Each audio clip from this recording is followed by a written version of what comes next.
কেমন করে থাকবা তুমি মাটির ছোট্ট ঘরে। প্রাণ পাখিটা দেহ থেকে উড়াল দিবার পরে, তোমার প্রাণ পাখিটা দেহ থেকে উড়াল দিবার পরে, কেমন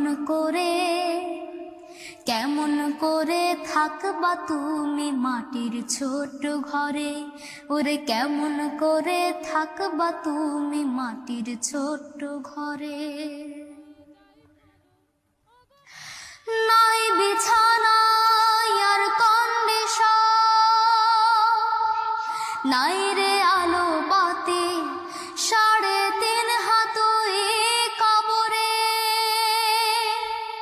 নাই রে সঙ্গী সাথী,